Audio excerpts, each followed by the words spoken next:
Starting the recording. Okay, welcome to the January 7th, 2026 episode of the Bicycle Advisory Committee.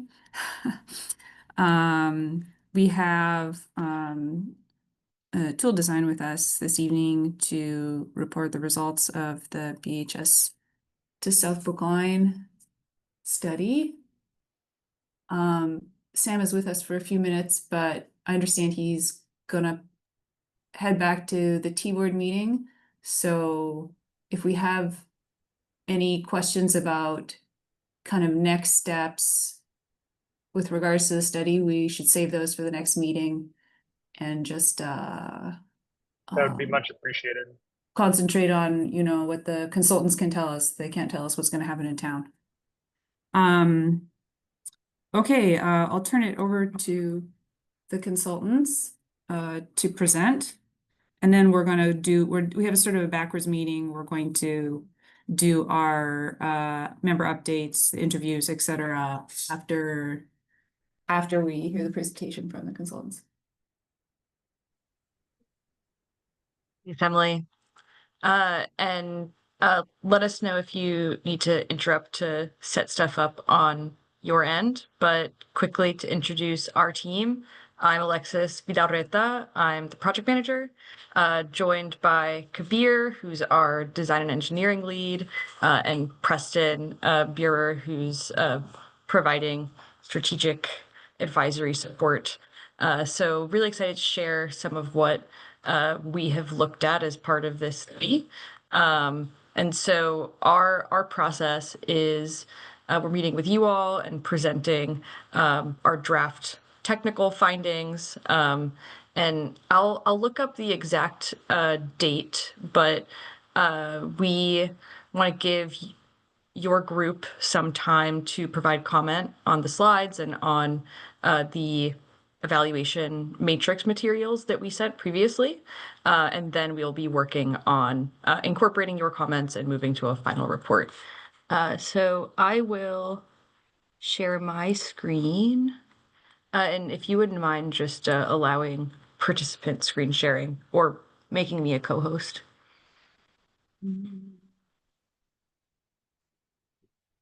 Someone who use Zoom help me host tools. I think it's in the participants window. Wait, it's right up there. Share screen. Oh, okay, there you go. Oh, got it. Thank you.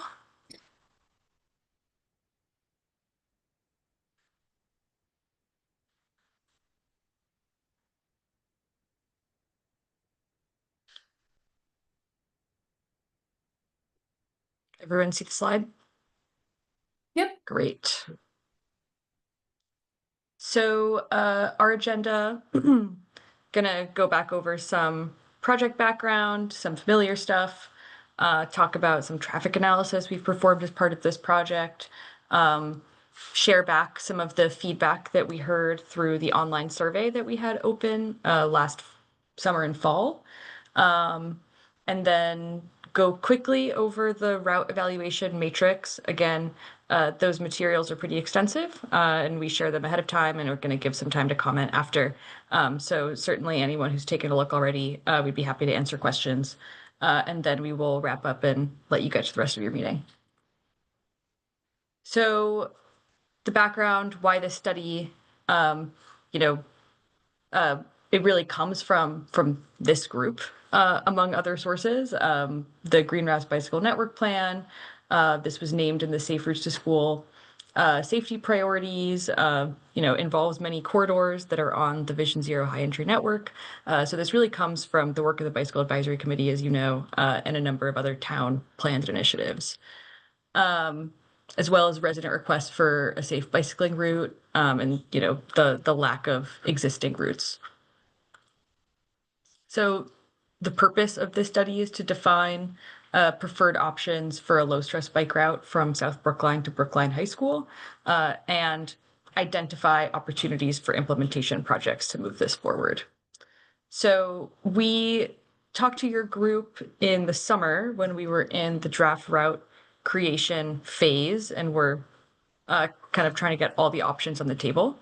And in recent months, we've been doing closer analysis on all of those options and evaluating some of these route options relative to one another. And like I said previously, from here, we'll move to develop the feasibility study report. And then the town plans to move this forward in phases. Kabir, can I pass it to you here? Yeah. Thank you. So yeah, I wanted to cover starting off with what does it mean to be low stress. So a low stress bicycle facility is really the goal for the entirety of the route from South Brookline to Brookline High School. So we want it to be comfortable for all ages and abilities, including but especially in regards to this project for children, since the route is heading towards the high school. So on busy streets, we utilize protected bike lanes to create separate spaces for bicyclists in which vehicles cannot encroach upon. And then on bicycle boulevards, we utilize neighborhood streets in which vehicle speeds and volumes are low enough that there's very little mixing with vehicular traffic. So it's sort of what we're aiming for with the low stress route. Next slide. And here we just show a variety of low stress bike treatment options. So highlighting the different ways in which these look. So they can be either one-way or two-way protected bike facilities, or different types of bicycle boulevards. So on the left, you see a two-way bike facility with parking stops in the buffer, and that's in Cambridge. And in Burlington, they utilize like planters in the buffer, so different types of buffer treatments as well. For bicycle boulevards, we really want traffic calming to ensure low vehicle speed so that bicyclists can ride comfortably. We're really aiming for the less than 2,000 vehicle per day benchmark, so that we minimize vehicle-bicycle interactions. And other things like roadway marking, signage, wayfinding can all help on bicycle boulevards to ensure that bicyclists and pedestrians have a safe route to go through. So here we have an overview of the 3 route sections that we've sort of used the framework as for this route. So we have the southern section. We came up with 5 total options, including routes that would provide protected bike lanes on major arterials and bicycle boulevards through neighborhood streets. In the central section, there's really just one option on Newton and Lee Clyde heading up towards the reservoir. And then in the northern section, there are 3 different options that we analyzed across Route 9, and all of which end at Brookline High School. So with that, I'll pass it on to Preston to talk a little bit about the traffic analysis. Thanks, Kabir. Hi, everyone. Thanks for having me. So yeah, next I'm going to talk about some of the traffic data that we collected at a few locations within our study area to assess how streets are operating today and how it correlates with some of the emerging best practices for the way we look at streets for safety. So our traffic analysis that we've done focuses on those busier streets, those multi-lane streets within our study area where, as Kabir said, we know we're going to need to find additional separated space to provide the safe and comfortable bike facilities that would be needed here. So one common way to do that on multi-lane streets, I'm pretty sure most folks here are aware, is through the use of road diets, which have numerous safety benefits for all types of roadway users, including vulnerable users like bicyclists and pedestrians. Those can provide the space to add bike facilities and add separations, and sometimes they can also be implemented with quick build materials. So our analysis focus on 3 key considerations. First, traffic volumes as they relate to roadway capacity, since obviously a road diet involves changes to roadway capacity. Vehicle speeds throughout the day, which can be related to capacity and vehicle volumes, but are also have tremendous bearing on safety and comfort for roadway users, and also on crash history to understand how these corridors relate to the rest of the town, as well as to look at key crash types and trends on the corridors themselves. Next slide. So we gathered data primarily on the middle and southern sections of our study area. Those are the parts of our study area that have more of the multi-lane, the bigger streets. So, starting south to north, that includes Independence Drive, Grove Street, Newton Street between Newton and Clyde, and then Clyde Street. The data we collected was 24-hour data, so throughout the course of an entire day, and separated by hour, collecting both vehicle speeds as well as volumes. If we go to the next slide. As for the analysis itself, at this preliminary stage, we wanted to use something that was appropriately holistic. The typical detailed traffic modeling that often accompanies more detailed designs really focuses on the busiest times of day, the peak hours, and the busiest 15 minutes within those peak hour. And by focusing on such a small time period, that traffic modeling can overrepresent the traffic impacts of roadway changes, and it also misses issues that can be present at other times of the day when there could be excess roadway capacity. So instead, what we are doing as part of this project is using an all-day analysis to support more holistic decision-making, looking at potential impacts and benefits throughout the day.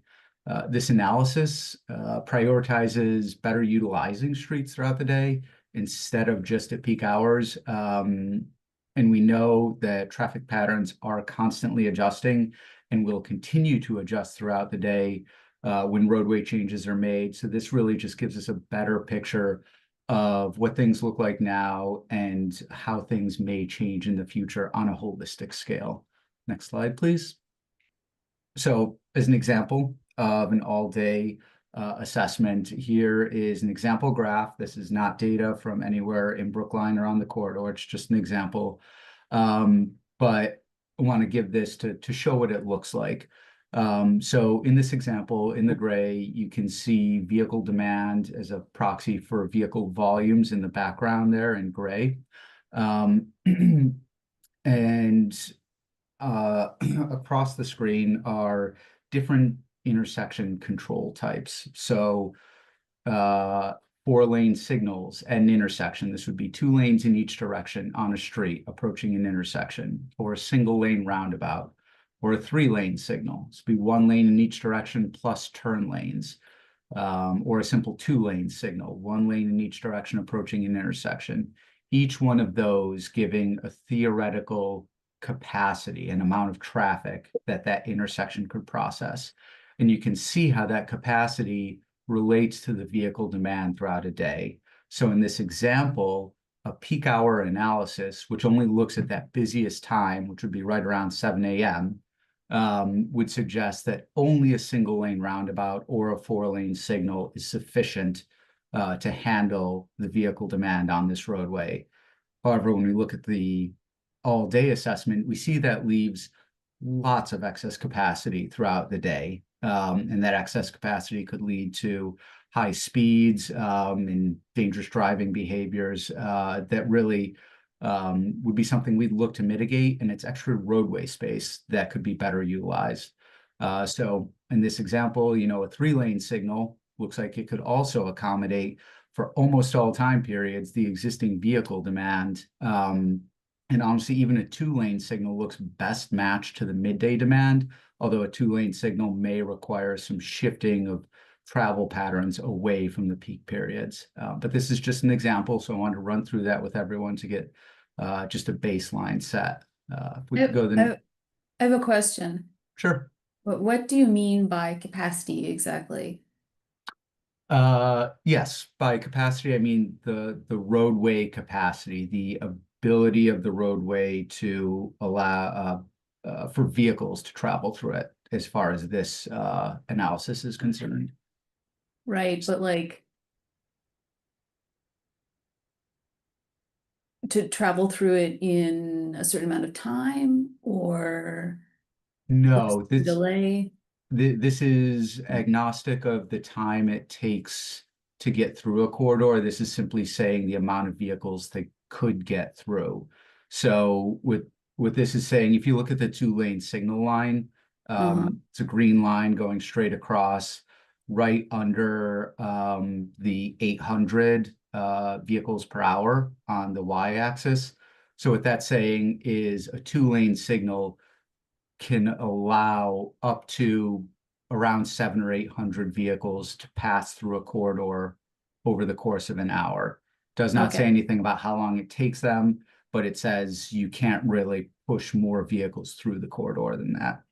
Oh, I see. All right. Thank you. Alexis, if we can go to the next slide. I want to make sure and tie this to the critical role of speed and safety. I think most people here are familiar with it, so I won't linger too long.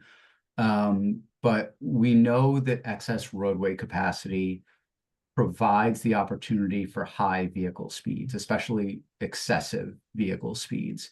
So, in plain terms, if there's an open street, it's easier to speed on it. And we know that high speeds are more dangerous for everyone, especially for bicyclists and pedestrians. And that's why we want to look at this type of analysis that looks at the excess capacity throughout the day, so we can identify those times when unsafe behaviors might be more possible. If we go to the next slide, we can start to look at some of the data that we've collected and how it relates to this analysis. So this is starting with our southernmost data collection point on Independence Drive. And I'll explain a little bit about what's on the slides because the next few ones are all going to be laid out in exactly the same way. So on the top are the vehicle volumes. This is how many vehicles are passing through the corridor per hour. In blue is northbound vehicles, and in gray is southbound vehicles. And then we have those horizontal lines on the charts again. So on top, there's the typical capacity of a 4-lane signal. So what that's saying is a 4-lane signal typically can process about 1,400 vehicles per hour. And a 3-lane signal can typically process around 1,000 or 1,100 per hour. The pink area is all of the excess capacity. All of these streets, again, that we looked at, these are the multi-lane streets, the 4-lane streets. So you can see how they compare against typical signal operations.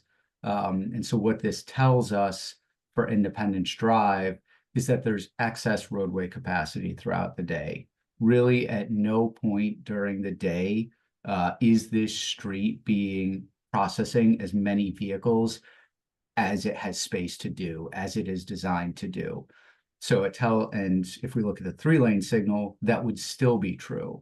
So it tells us on a high level assessment that considering a change like a road diet may be feasible and wouldn't lead to capacity issues where we're trying to push more vehicles through the corridor than are already on there. And on the bottom, you can see the vehicle speeds. And usually, in typical cases, you see less speeding at periods of congestion when capacity is being fully utilized. So as those vehicle volumes approach the thresholds for a 3-lane or 4-lane signal, speeds would typically start to decrease because there's more cars on the road, so there's less space to speed. On Independence, you can see that we never really approach that scenario. So it doesn't play out here. Speeding is typically more present southbound than it is northbound. You can see over 30 in red, 25 to 30 in yellow, and 0 to 25 in green. But in general, trends hold throughout the day.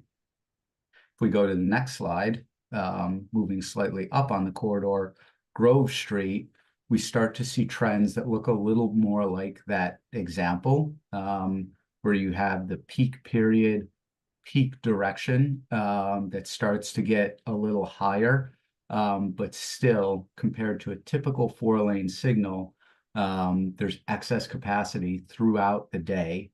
And this, when compared to a 3-lane signal, a 3-lane actually looks more appropriate to handle the highest volumes in each direction, but even that yields excess capacity throughout the day. And in terms of vehicle speeds, again, you can see that the trends start to emerge a little better, but there's still some speeding throughout the day. But one of the things I would note here is in the northbound direction in the morning, you can see a notable uptick in people driving below 25 miles an hour in that AM peak period when it's most busy. And in the southbound direction, the exact same thing in the afternoon. When the street is most busy, you see the most drivers going below 25 miles an hour. If we go to the next slide, Newton Street, the trend continues to intensify. This is the highest volume area that we counted. And at Newton Street, you can see we do start to approach those typical thresholds for what a 4-lane signal can process. That being said, a 3-lane signal would again dramatically reduce the excess capacity throughout the majority of the day and provide ample capacity to handle traffic volumes outside of the peak period, peak direction. Can I ask a question? Sure. Were the counts on Newton Street done before or after the restriping? I do not know the answer to that offhand. I don't know if anyone on this team does. We collected this data in the early summer, correct? I think it was June, July. Mhm. So if the restriping was before then yes. I'm not sure. I know it was restriped.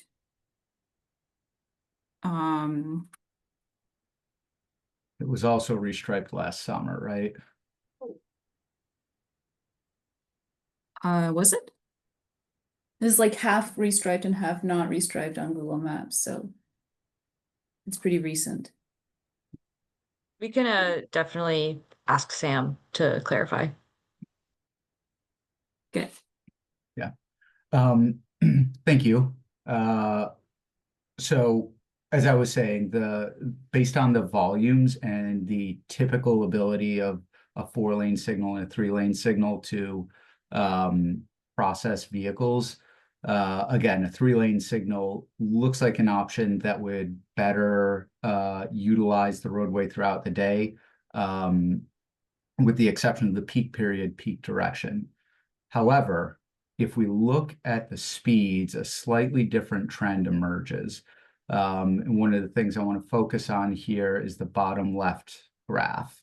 So that's the northbound vehicle speeds. In the peak period, so that's 7 a.m., 8 a.m., those bars, you can see that's where the vehicle volumes are the highest. One of the things that's really notable to me looking at this is that the vast majority of people are still going over 25 miles an hour and a notable fraction of people going over 30 miles an hour. So this, again, on a holistic high-level assessment indicates that even if we're at the typical threshold for a 4-lane signal, there may actually be excess roadway capacity on Newton Street still. Is the difference in these graphs, could that be due to the fact that the street is like physically separated by this huge lawn area? In general, providing a continuous median between directions of travel does increase vehicle speeds. I don't know if you all are very familiar with Newton Street, but it has a very strange configuration where it like merges into 2 complete separate lanes and then merges back together at one point. And then there's actually a point on Newton Street where you suddenly have to like stop in the middle of the street, and it's not very clear. You need to make like a stop across West Roxbury Parkway. I don't know if you guys know the spot. It's really strange. Yeah, I am familiar with that. This data was collected mid-block in one of those median divided segments. So there's Yeah. a continuous median along this section.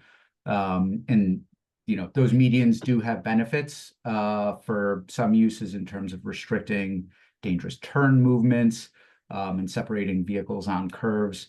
But as I said before, they can also induce higher vehicle speeds because it takes away a little bit of that friction of opposing direction travel. Yeah. Yeah, I mean, this one is almost like it, it's laid out a bit like an interstate actually. I guess the question here for me is which is south and which is north? northbound is on the left and southbound is on the right. So north is beside the country club and south is beside the residential area? Oh, I see. Northbound would be Must the be. side next to the residential area, and southbound would be next to the country club. Okay. Yeah. Southbound is next to, yeah, that would make sense. Yeah, You don't have Yeah. to stop at all to get through there, whereas the other way you would. yeah. Yeah, so that northbound direction, the side that's on the residential side is the one that sees the consistently high, above 25-mile-an-hour speeds throughout the day, even at the busiest times. The southbound direction next to the country club, that does also see a lot of 25 plus, 30 plus mile-an-hour speeds for most of the day. But in the afternoon peak hours, that kind of like 2 o'clock to 6 o'clock after school till work is done, we do start to see speeds come down and get to the point where the vast majority of drivers are actually under 25 miles an hour. So a little bit of a different story northbound versus southbound there, but this is definitely our highest volume location. And if we continue to the next slide, this is the last point at which we collected data. So Clyde Street, just at the very northern end of that country club there. Again, northbound traffic on the left, southbound traffic on the right. And we can see that volumes go down relative to Newton Street here. Again, staying well below the typical 4-lane capacity. And for almost every time period, also well below the typical 3-lane capacity. And again, I think unsurprising to anyone familiar with the area, we see consistently high vehicle speeds throughout all time periods. A slight uptick in people going under 25, only at the busiest hours in the southbound direction only. But otherwise, in general, the speeds here do tell us that there's excess roadway capacity. And I will add that the speeding at this location quite literally broke our scale. And that we, I think our data collection recorded over 1,000 drivers in that 24-hour period in both directions, traveling over 40 miles an hour, which is 15 miles an hour over the speed limit. So just to emphasize Preston's point that excess roadway capacity leads to increased speeding, and especially unfortunately at the high end at times. Thank you. Anything else on the traffic piece, Preston? No, I think I'm all good for now. Obviously, can take questions later. Thank you. I have a question. Sure. Were you able to do, oh, can you go back to the slide you were just on? It just, yeah. Are you or were you able to do an analysis of travel times from, say, West Roxbury Parkway to Route 9? We have not done a travel time analysis along those lines. I don't know if that was discussed previously, but we haven't undertaken any such analysis at this point. Okay. I'm wondering because I'm wondering whether or not the speeding actually gets you anywhere quicker. That is a good question. I'll offer very quickly here that, the thresholds we offered were typical thresholds. Again, these are not detailed analyses based on specific intersections. They're typical holistic high-level thresholds. These streets in South Brookline have a lot less access points and a lot less intersections than are typical for a lot of urban areas. So those high vehicle speeds really do tend to amplify in areas like this when there's excess roadway capacity. Mm. And so moving to look at this area in terms of crash history, these charts show crashes broken out in a couple different common ways, the top one by mode and the lower one by severity. And we're comparing side by side the share of crashes by mode and by severity in the study area versus town-wide. And so highlighted in red are the places where those trends kind of diverge. So in terms of mode, we see a higher share of crashes in this area involving only motor vehicles, which makes sense since we've established, the destinations here are pretty spread out. It's a more auto-oriented land use pattern, and we see primarily more confident cyclists in this area today. And also, the number of severe crashes is low, but compared to town-wide, this is a larger share of the crashes that occur here. During the study period for the Vision Zero action plan, there were only, I believe, 18 or 20 fatal and serious injury crashes, and 3 of those serious injury crashes occurred in this area. I have a question. Were any of those serious injury crashes with bicycles? Believe one of them was, yes.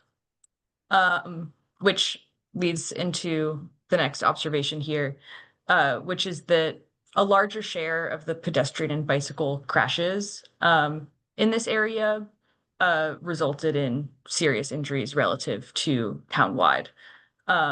So you can see on the left the study corridor breakdown of those fatal and serious injury crashes.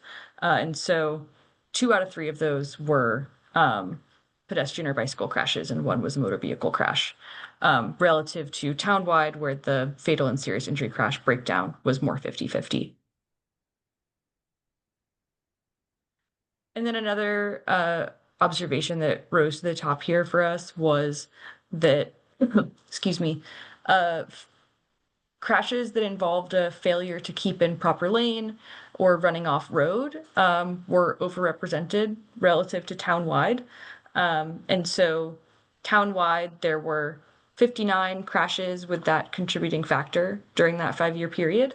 And 6 of those occurred in the study area, which were about 20% of the crashes for which we had contributing factors. So I highlight that because that's a crash type that is often associated with really severe outcomes and is often related to speed.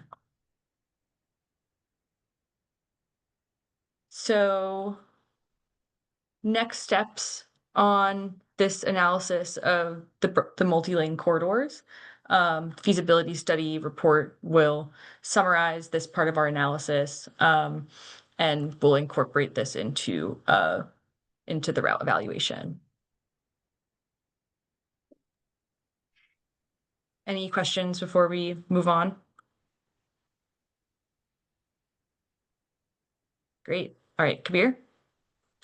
Thanks, Alexis. So yeah, now we'll jump into the online survey. So we hosted an online survey. It was open from mid-June to the end of August. And we were really looking to get feedback on routing priorities, facility preferences, and safety issues that would help us inform route development and evaluation framework. So we got some great feedback. We got 275 responses. Of those, about 14% of the respondents have children in BPS. and about 90% of respondents live in Brookline. So that's really great to see. It shows that we're hearing from a lot of residents who, may travel on these routes quite regularly. And we also got a great spread of mode share. About 68% of respondents walk regularly. The big one here, almost 80% of respondents bike regularly, and about 3/4 of the respondents drive regularly. So a really good mix of mode share. On their hope, it's expected to be 30% of the population. Some may bike, some may walk long distances. Many will not be able to do so. And I think they're getting short shrift. I think, I did write a short minority report. I think there needs to be much more inclusion of, no matter how it comes up, according to what Jonathan said. I think we need to talk about where the bridle path fits into this, where the planning for Babcock Street fits. Hi, Brenda. where I Harvard will. Street fits. Hi, Brenda.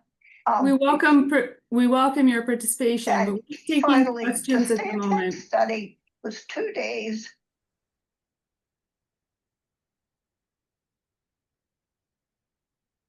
All right. Moving on to the next slide. So just wanted to run through a few of the questions that we asked in the survey. So we asked about facility type preference. If you ride a bike, what types of bike facilities would you feel most comfortable riding on? About 3/4 of respondents would prefer a protected bike lane on a busy street. And about 1/4 said that they would rather ride on a signed bicycle boulevard on a quieter street. So the general concern here was about driver behavior and the lack of physical protection on some of the existing bike facilities. And people also really wanted traffic calming to keep vehicle speeds down, especially on those smaller streets. Next slide. So then we asked about which facility you would feel comfortable with when you're riding with children or youth. An overwhelming preference to ride in protected facilities. So some of the main worries people had were safety in shared lanes, so interacting with vehicles due to any speed or height differential. And intersection accommodations came up a bunch, trying to get through intersections safely on bikes. And some people said that they use sidewalks outside of business districts because they really didn't feel that safe. But there were people that were open to using more inviting and comfortable infrastructure if it was there for them to do so. Next slide. Then we asked for your routing priorities to see which factors affected, your route choice and what some other priorities were. So the overwhelming #1 priority was safety, with over 100 responses. People want to feel safe when riding around town, and people will choose safe routes. And they expect that their new routes will be all ages and abilities facilities.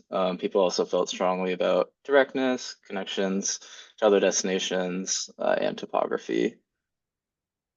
Next slide. Just wanted to quickly touch upon some of the open-ended feedback that we got. We offered some space for people to leave us with any feedback that they felt would be a good priority for the town to consider. So we got a variety of different responses, both positive and negative, but some of them included route directness and how it affects people's choice to travel, which mode they take, hills in the area, network connections, and even things like pavement quality. So these were some of the big key things that we heard about throughout the process. Next slide. So we want to acknowledge the great work that Biking Brookline has done in the town to advocate for better conditions for biking throughout the town. The organization had some thoughts about the route options. So in the southern section, they wanted to see the inclusion of both South Street and Independent/Grove within the bike route. They wanted to see the bike route start at the Brookline-Boston border. And all of this to help facilitate bike route connections from wherever students live within the South Brookline neighborhood. And then in the northern section, they were advocating for allowing bikes on the reservoir path and looking at creating 2 bike accessible routes to cross Route 9, so one at Warren Street and one at Cypress Street. So this was some great feedback that we heard and we'll take into consideration. Next slide. So we wanted to highlight some themes that we saw by location. Again, this was split into 3 sections. So in the southern section, we heard a lot about speed, the lack of network connections, and really specific specific crossings, such as Grove Street. In the central section, we heard about better crosswalks and ADA infrastructure, as well as intersection improvements and protection. And in the northern section, people really talked about traffic calming, the use of the reservoir path, and really favoring direct routes to get to the high school. Next slide. And then there were some themes that rang true across the whole study area. So people want to see slower speeds with traffic calming. People want continuous protected bike facilities, routes that are direct. They want multimodal intersection improvement, so ways for people on bikes to get through intersections safely and intuitively. And once again, a priority that these facilities should be safe for children, such that this route is heading to the high school. So we want to see good ridership from children. So now I'll talk a little bit about the route evaluation process and some of the metrics that we analyzed to understand more about the routes. So again, we're in the route evaluation stage of the process. Last time we presented here at the BAC, we were in the identification stage. Now we're in the evaluation stage. So we're looking at a set of criteria that's used to compare different routes with one another. And the really big thing here is that we want this criteria to be measurable and quantifiable such that we can compare them with each other. Next slide. So again, we have 3 route sections, 5 in the south, 1 through the central spine with Newton and Lee Clyde. And then the northern section has 3 routes to reach the high school. Next slide. In the preliminary evaluation stage, some of the routes were deemed as likely and feasible to implement in the short term as a low stress bike route. So in the south, the option through the Rotary is likely not feasible due to jurisdictional issues. DCR owns the Rotary as well as West Roxbury Parkway, which presents a jurisdictional challenge to get through that section. And in the north, crossing Route 9 at Cypress is likely not feasible as a low stress route due to the types of infrastructure that it would need to cross Route 9, as well as the topography required from there to get to the high school. And at Lee Street, likely not feasible due to some high stress sections that we're not really able to bring down to what we would consider comfortable thresholds for volumes. I have a question. Mhm. So in situations where you have a route that's running through someone else's jurisdiction, it seems like sort of a chicken and egg thing to me where the people who own the Rotary may not know how we want to use the Rotary, but we don't tell them because we think they won't do it. So is there how do you normally see communities like us who have a bunch of roads owned by other people running through them communicate what we would like out of those roads to the people who actually manage them? I can jump in here. I think there's a couple of ways to approach this, right? There's the community advocacy angle, which is really a question of reaching out to appropriate elected officials, and notifying state reps for state roadways, and ensuring that the community organizations' goals are voiced broadly, with the appropriate representatives. And certainly, we see municipal staff, town staff in this case, are working regularly with other roadway owners, whether that be DCR or Mass DOT. So it's not necessarily a question of, not flagging an issue, because we don't want to open that conversation. It's more identifying the fact that because an additional conversation has to happen and there's coordination that would need to take place, it's something that's more difficult to do in the short term. It's a recognition of the time it could take to get something done. Okay, so what you're saying is it's infeasible in the short term, but it's possible to have some feasibility or some designed option to go through those areas? Yes, it is. It is the short-term aspect that I want to that we're focusing on with that, likely infeasible in the short term. We're not at the stage where we are this team engaging directly with the external stakeholders. We are working directly with the town here. Right. So we're not taking that on. It is not a technical barrier that we are flagging. It is a communication and jurisdictional issue that would need to be worked through. I guess I would really like to see what possible solutions would be to go through those areas that you highlighted in red, considering that they are, in most cases, the most direct and most, I don't know, if there's a good word for a lot, like the line that you want to follow. I'm concerned that by saying it, that it's infeasible, that we're also communicating to the people who own these roads that we don't actually have a wish to go through those areas in any way. Yeah, that's a really good point, and maybe something for us to consider in how exactly we message that for the final report. I will draw a distinction between the DCR rotary and the options that we're deeming likely infeasible to the north.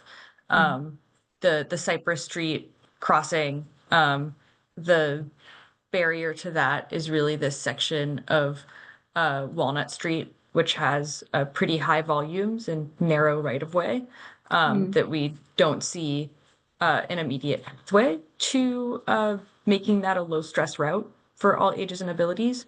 But the DCR rotary, perhaps we can find a different way to communicate this without using the word infeasible.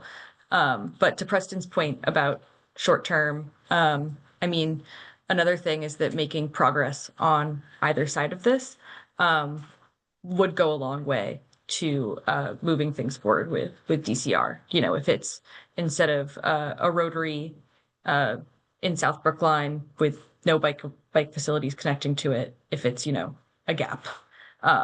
So that's why some of these options that we developed basically just go around the rotary, and would leave that open for the long term.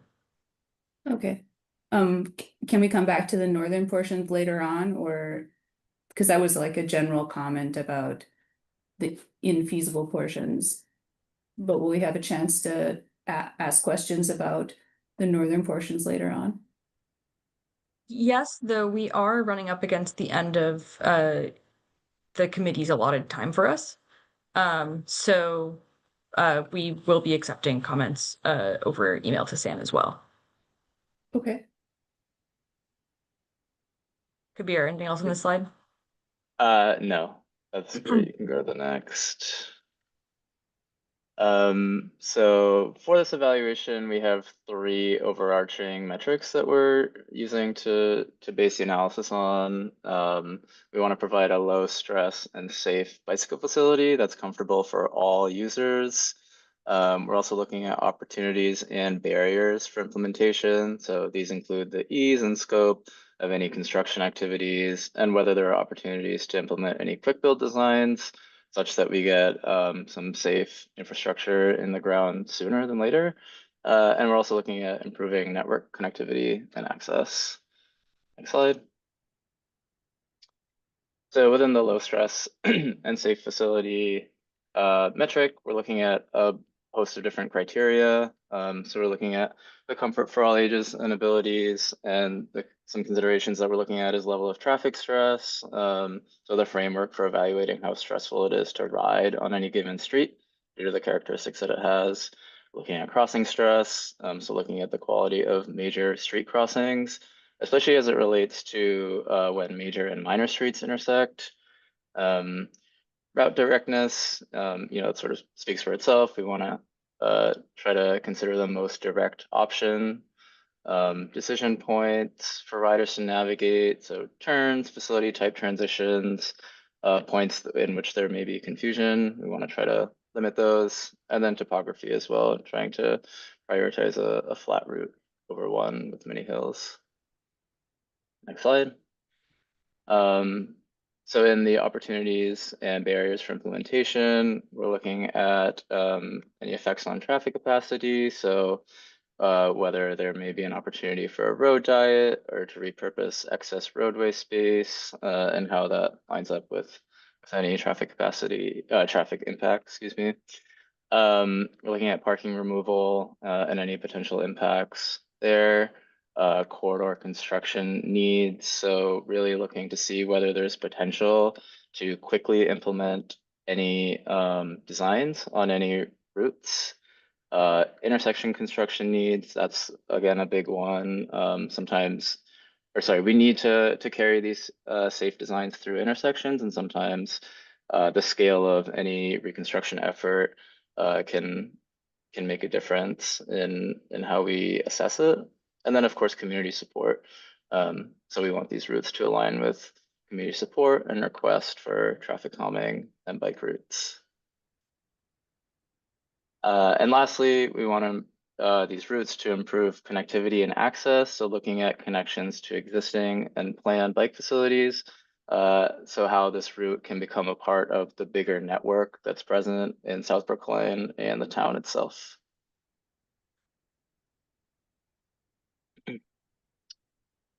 So yeah, we welcome any questions, comments, discussion points that you have. It'd be great if you could send them to Sam and Dylan. That way we can have a full accounting for them and process them as a part of the final report. And with that, I'll hand it back to Alexis. Thanks, Kabir. And I will ask Sam to send this out as a reminder as well, but we are accepting comments via email through end of day Friday, January 16th, so that we can incorporate your feedback into the report. So we're right at 8 o'clock, but we can stay a little bit longer if you'd like to answer any questions. I would really appreciate that. I'll just give a instruction to people in the public. If you want to ask a question, please go ahead and raise your hand. And also to understand that if you have a question with regards to the process or the next step, so the process, like how we're, not the process of the actual study, but the process within town, those should be addressed to town staff. If you have a question with regards to like the technical aspects or what we have actually discussed in the study here, this is a good place to ask the consultants. Go ahead, Martin, you can Hi, unmute yourself. This is Martin Hagen. I'm living on Walnut Street. I'm a guest to this committee. I'm well aware of the challenges that you pointed out crossing Route 9 towards the high school. I was just wondering that in the past and near the fire station, there was a bridge that was taken down because it was not feasible.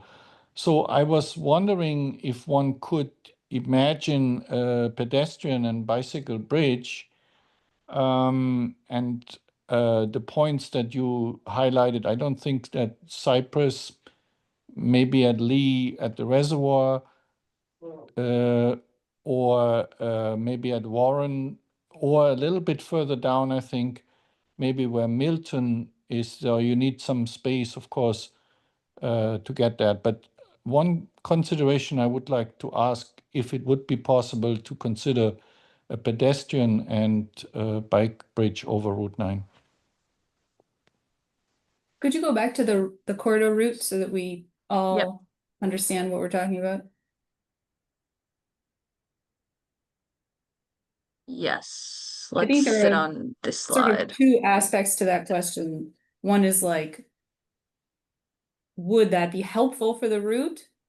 Would that make a difference in what you're proposing? And the other one would probably be a question for town staff in terms of, would that be feasible within town resources? Yeah, it's certainly not something that we have been considering. Bike and pedestrian bridges are very expensive to build. Especially, I'm not familiar with the one that was taken down, but many older pedestrian bridges were not accessible. Didn't have accessible ramps. And so to install a new one with accessible ramps, I think would be cost prohibitive, though of course that is for the town to say.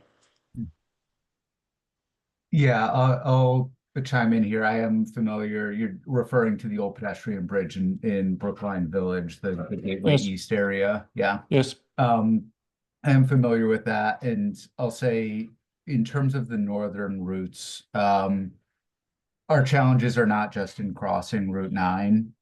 It's really this is where we get to a lot of denser area, a lot more residences, lots of narrow residential streets. And one of the things that's a challenge, Alexis mentioned accessibility for bridges. In order to make a bridge accessible for bike and pedestrian travel, they tend to need a lot of space for the ramps. So I think, as Alexis mentioned, this is not something we've looked at, but that is something that, for me, on an immediate feasibility level, would look like a major challenge, right? We're talking about how we're having trouble finding, the space for, safe, comfortable bike facilities at street level. Finding the space for a bridge structure would be a notable challenge in the area. I have a question. Is Cypress highlighted in red because it's attached to Walnut, or does it itself present a problem? The former, which is an important distinction. So our mindset here was really on continuity. A bike route is only as useful as its weakest link. And so we were kind of thinking about feasibility for bi-directional travel, going towards the high school and going away from the high school for the entire length.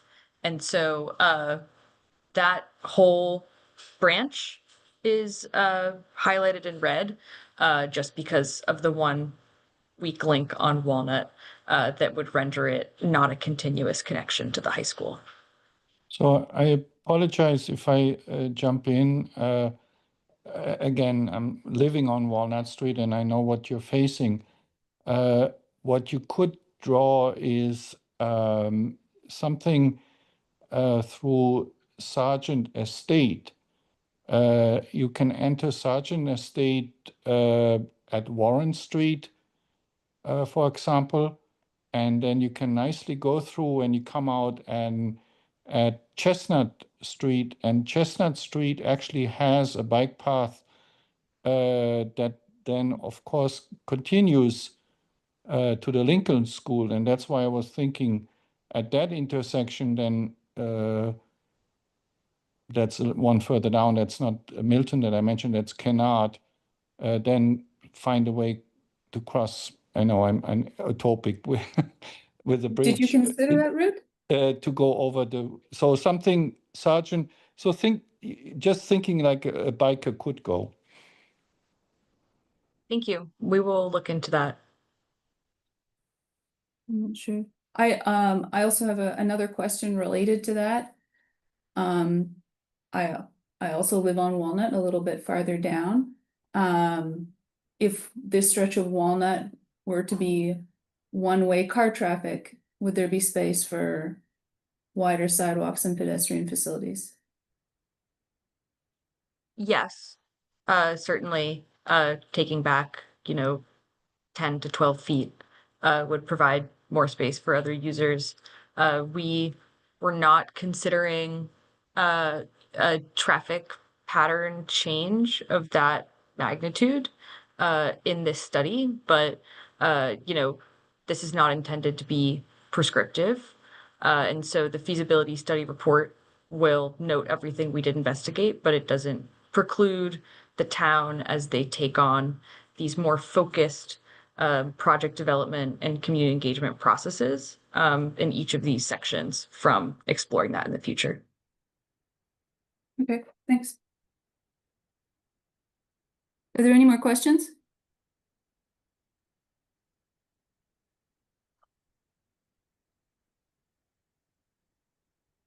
Really? People are very silent on the questions. Well, thank you very much. This was really interesting. Yeah. And Thank you for having us. And like I said, we welcome any additional questions, comments, feedback on the evaluation matrix that we shared before Friday the 16th. what is the rest of the scope of your study? We are scoped to summarize all of the work that we've done, analyzing the possible route options and evaluating them relative to one another, as well as the work that we've done to evaluate road diet feasibility on the South Brookline multi-lane corridors.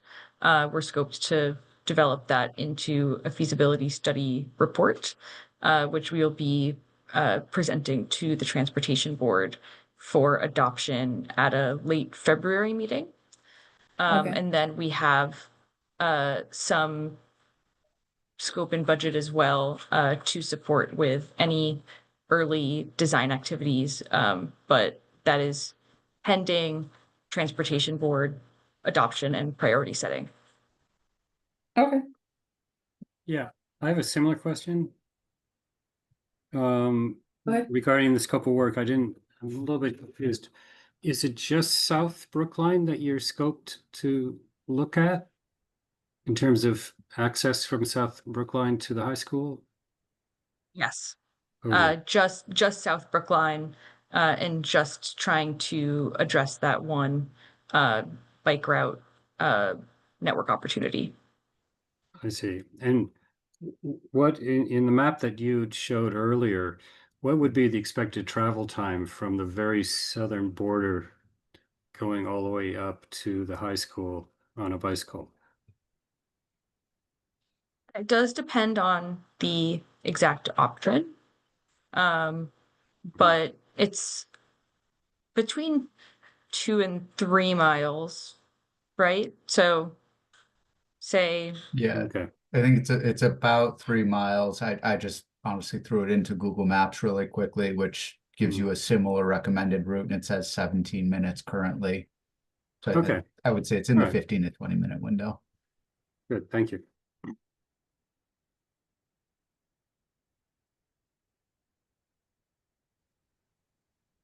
any final items before the tool team jumps off? No, thank you very much. All right, thank you. Happy New New Year Yeah. and enjoy the rest of your meeting. Thank you. Have a good one. Right. Thank you all. Bye.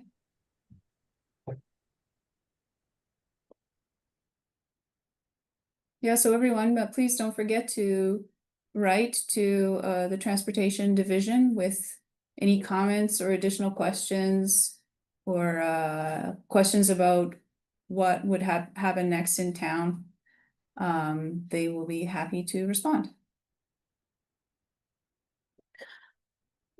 Okay, so now we're gonna move on to, I apologize to everyone. Normally, we have a device that allows you to hear myself and everybody in the room a lot better and not see me straining my neck to look at the screen. But it's not in the room today. So if you have trouble hearing people, please just let us know. I'm gonna share my screen with the agenda.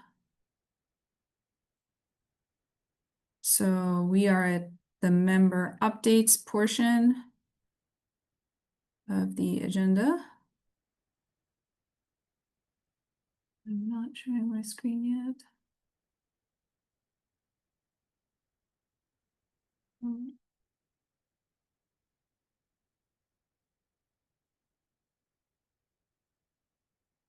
Are you guys seeing my screen? Yeah, thumbs up. Are you guys seeing Google Maps or my agenda?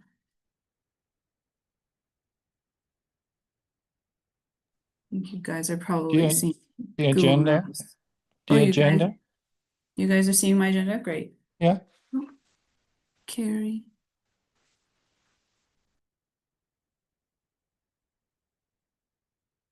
So who has an update? So that I just don't talk the entire time. So I think at the last meeting, several months ago, I was Yeah. tasked with looking at that intersection at like just after the BU Bridge. Mm-hmm. And we've had kind of ongoing discussions about the need of a stop sign there or something. And I've been driving that route. I didn't take photos, but I've been thinking about this a lot. So I really want to maybe just have a 2-minute brainstorm with people. Maybe I'm being anti-bicycle, not anti-bicycle, but I mean, with priority as a safety, I'm wondering, with safety as a priority, sorry, I'm wondering if we ought to consider recommending having signage for bicycles rather than drivers, because we've talked about how a stop sign there is not warranted Mhm. from a town perspective, because it's only a 2-way intersection. And immediately opposite that roadway, there's a sign for bicyclists saying, Or can you stop a minute and tell us so we can look up on maps oh, okay. Also, like, like, or bring it up on maps up there? yeah, I'm good, like, with you reporting things that you've seen or thoughts that you've had about it, but I don't think we should have a discussion about it because we've at various times invited several people who have brought the issue up to the committee to talk about it, and I don't want to have an unnoticed agenda item, if you know what I Okay, mean. yeah, no problem. But if you have maybe we could limit it to you giving the update of the thought that you've had, and then we can put it on a future agenda. Yeah. Yeah. So my thought is maybe instead of focusing on signage for vehicles, maybe we should focus on more safety signage for bicyclists to be more aware of the intersection and the dynamic there. I think that's with safety as kind of my key priority. In a principle, I feel like, gosh, I really wish these vehicles would stop or slow down, but I'm just thinking with safety as a priority. So maybe that's something that can be put on a future agenda topic. Okay. Yeah.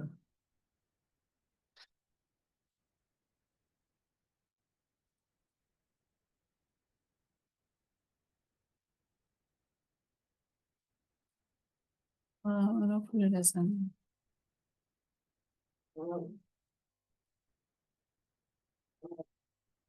yeah, so we have fallen off the wagon a bit on this just because of the fact that we've had trouble getting quorums in meetings all over the Through the entire fall, fall. yeah. Yeah. And so we'll definitely get back to, kind of more our usual stuff. Yeah, don't worry Yeah. about it. At the That was last, it. That was my thought. okay, Thank you. thank you for your thought. We'll definitely go back to that intersection, at a future date, yeah. Not a problem. I told you guys that I was going to have a meeting with the DPW commissioner and the president of Viking Brookline about options for snow removal, since we had been hearing about several situations where the town was unable to put in adequate bicycle infrastructure because of the difficulty of clearing snow. So we did have that meeting with Commissioner Shute and with the fellow who is responsible for snow removal in town. It was a really nice meeting. We learned a lot and learned a lot about like why they are sticking to certain widths and what would work from their point of view in terms of flex posts, because this is really the big issue. They didn't seem like they had any flexibility with respect to the width of the road that they could clear with their current equipment. So it was like it's a pretty hard rule that they have, and they actually even said that even with that clearing width, they are still concerned about they're still concerned about the flex posts in some situations, like especially in turns and stuff like that. And then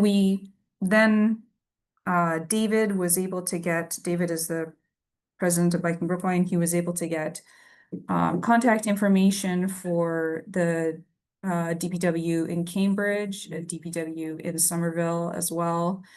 And we reached out to them, and Cambridge has a similar set of rules to Brookline in terms of the width of the path that they're willing to clear. But Somerville actually has a narrower width of path and different equipment. So that was interesting to learn that there are municipalities in the region that are going with a, sorry, I've been looking at screens too much today. That are willing to go with a narrower width if they have the right equipment. So that's where we are.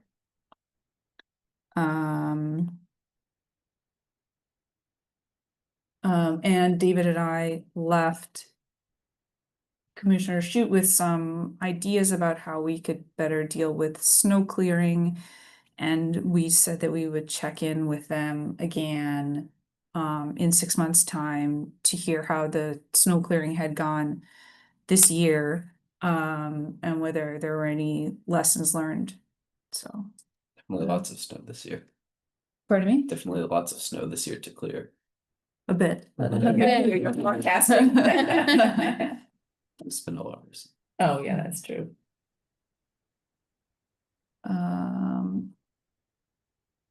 May I ask a question to that in that regard? Go ahead.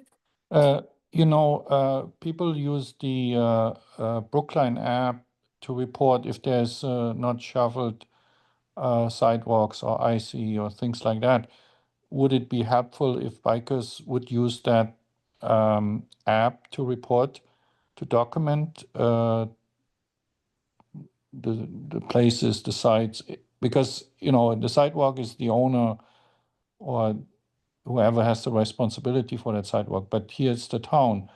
So that they're using that app normally to document what's going on. And I think it may be something objectively getting reports. That's a really interesting idea.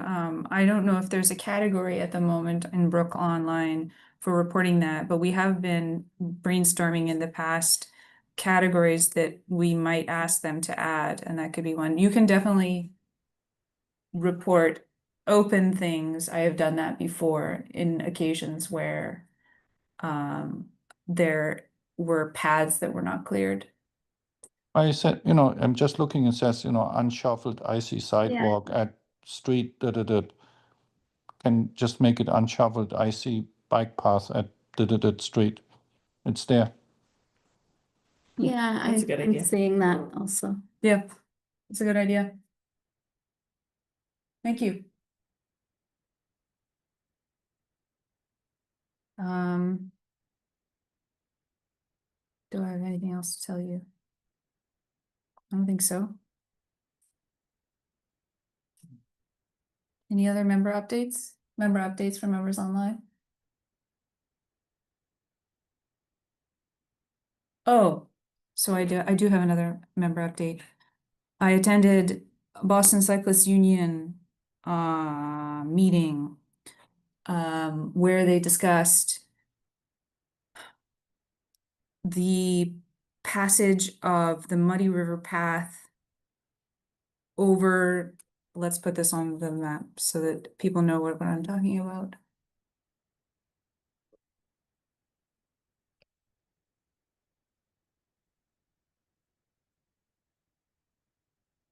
This is not exactly Brookline, but it's like almost Brookline. So they discussed, are you guys online seeing my screen? No.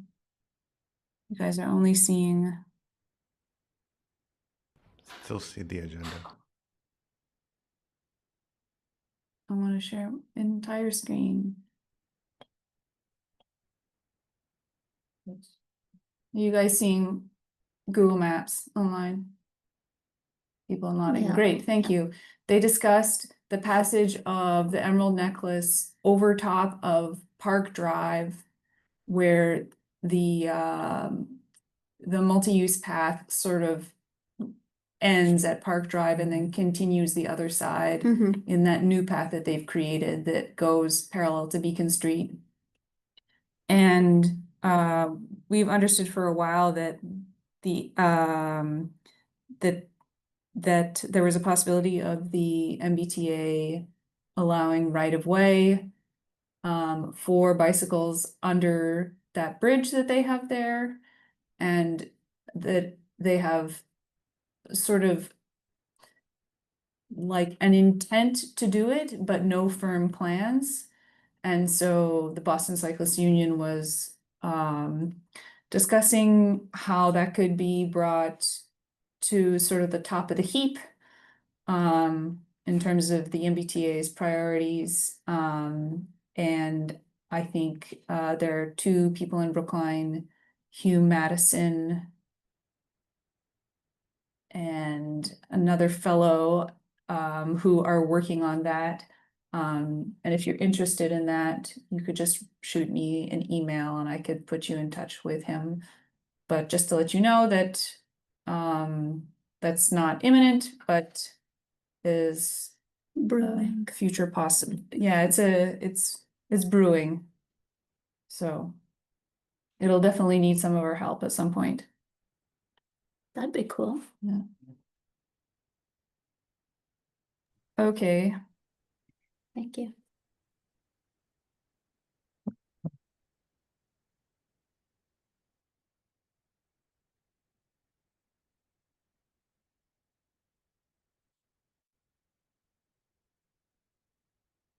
Okay, so now we're going to do BAC candidate interviews. We received really a lot of interest this time, both from people that were new this time and people that had applied before. Not everyone was able to make it tonight, in part because I wasn't sure if we were going to have a meeting until kind of the end of January. Oh, and sorry, my last member update is just to welcome. Sorry, I'm gonna go back a bit. My last member update is to welcome Carrie Kevany, who will be our new police liaison with since our other police liaison was promoted. So hello, Carrie, nice to meet you. I know you're online. If you want to unmute and say hello.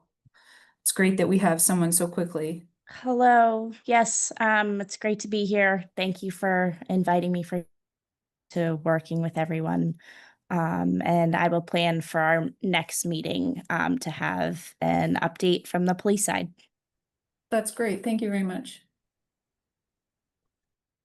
Yes, so the BAC candidate interviews, not everybody was able to make it, and I also understand that there is some issue with the online applications because I received partial applications from several candidates and like where it was very clear that they were like writing and got cut off mid-sentence.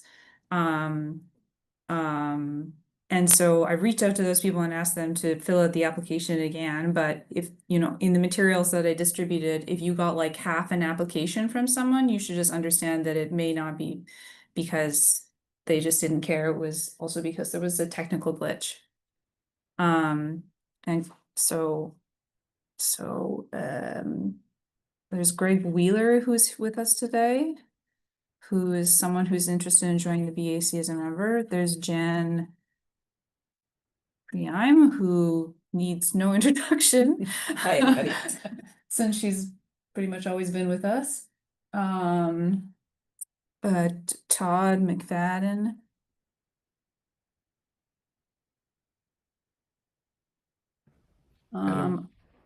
Hello. And there were also a couple other people, some of the candidates that I sent you, they were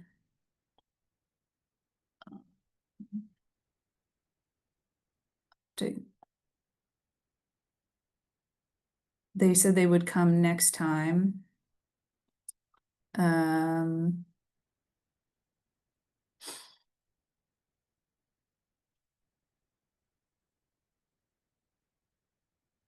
there was another gentleman who applied previously that also said he was going to come next time. Am I missing anybody else that is online that had intended to come as a possible BAC member?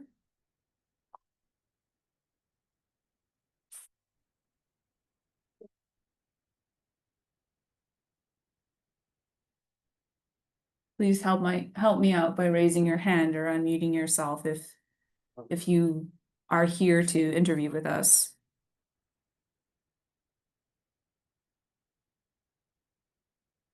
Okay, I'm going to consider that it's just the three of you then. You guys want to draw straws for who goes first, or anybody wanna? Go alphabetical. Go alphabetical. Go alphabetical. First name or last name? Last name. Oh, I see I've got some people in chat as well.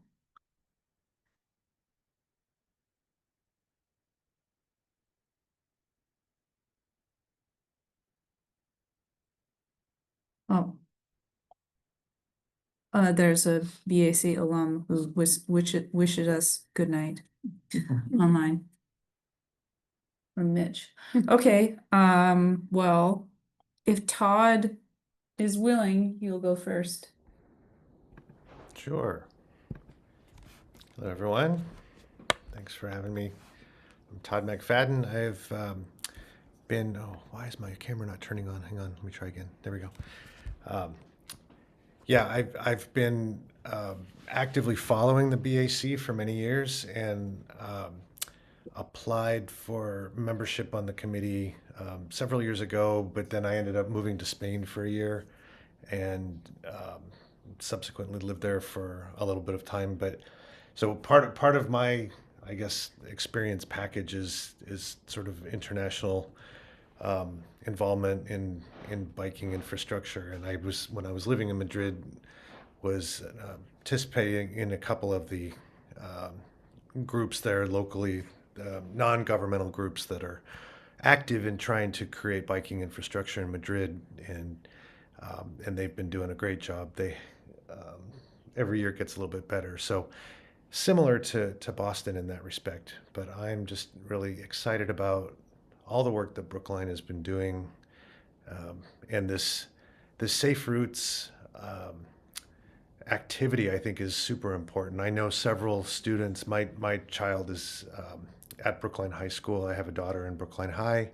We live walking distance, fortunately, so it's great for her. But a lot of her friends do bike from the southern part of Brookline, and they've described some pretty harrowing trips, and so I greatly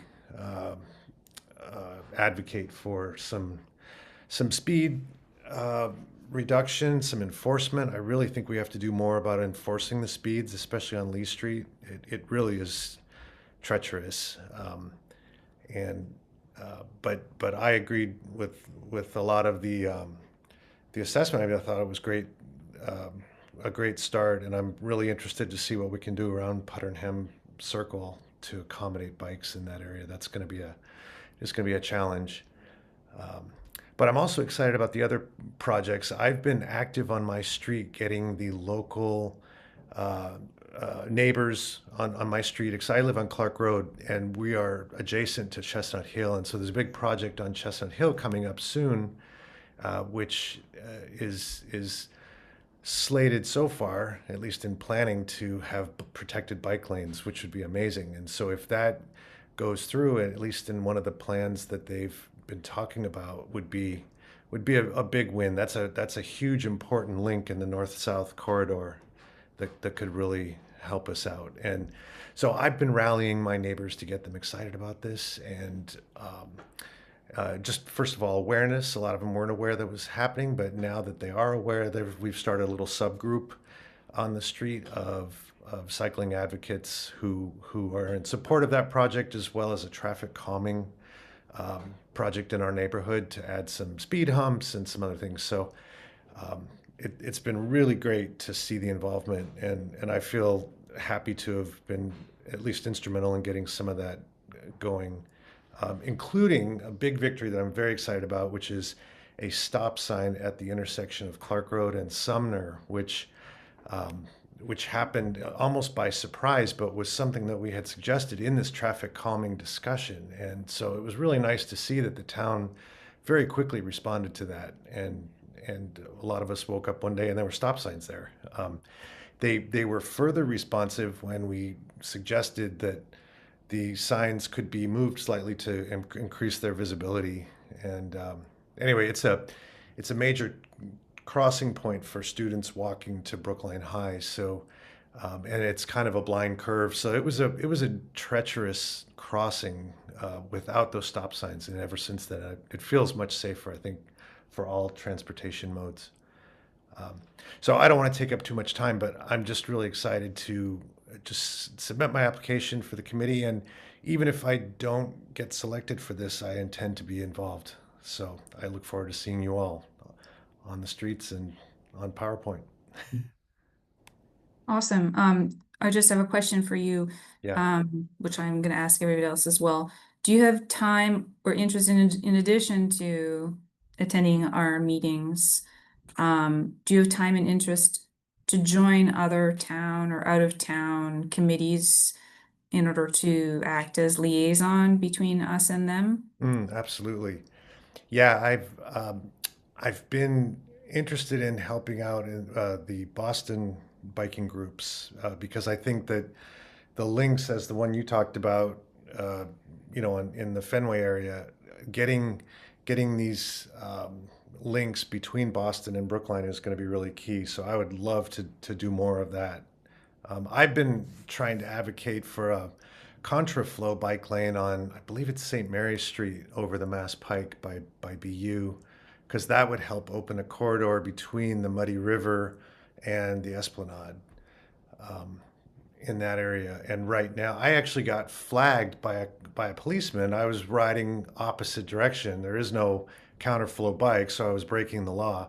And I got stopped by a BU cop who told me not to do that, and I ended up walking on the sidewalk. But I just thought, man, is that the kind of enforcement we're gonna do? Wish they'd slow people down instead. Anyway, yes, the answer is I would be available and interested in doing that. Okay. Any questions from other committee members?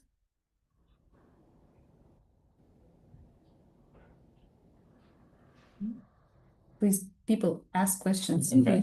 even if they're, softball questions. I have a very softball question. What's your stance on the Beacon Street bridle path? Oh, I'm so excited about this. I was friends with Jules, one of the initial proponents of that, I believe, and and I've been really excited about this. I feel like that would be a magical transformation for this town if we can pull it off. And the early, I unfortunately was unable to attend any of the neighborhood meetings where they went out and walked part of the route, but I'm well aware of the route and the proposal, and I'm all for it. And I think it would just benefit, I think, all users of the streets in Brookline. It would make our town even better. So yes, big proponent. Are you aware of our Green Routes plan? And if you are aware of the plan, do you have any ideas as to how we can better publicize it and or make the plan better? Yeah, I'm aware of it, and I feel like it's pretty comprehensive. I was trying to think of what I would add to it in terms of, I think, marketing and getting it out there. I feel like there's opportunities. I mean, certainly I would love to get town meeting members, at least in my district. I'm in 12, precinct 12.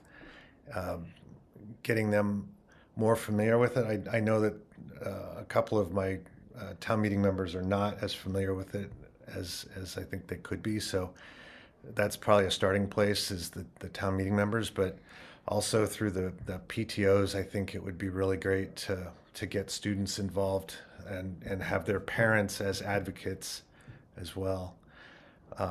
So I'm active on the Runkle Student Site Committee, and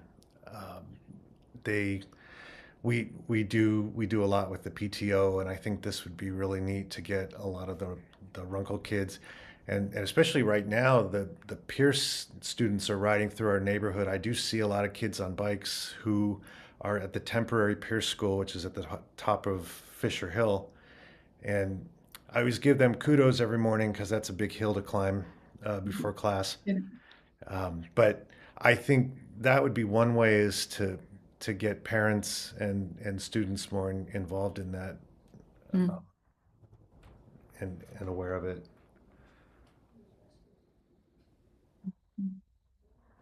Okay, other questions, people?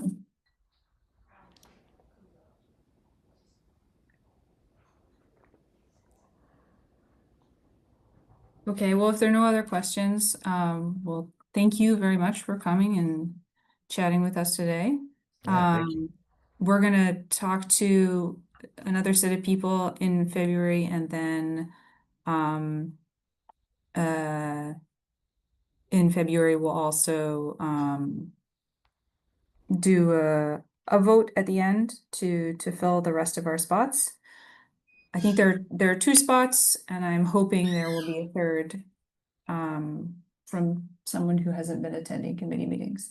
Can I just ask you, is the target to have 9 members?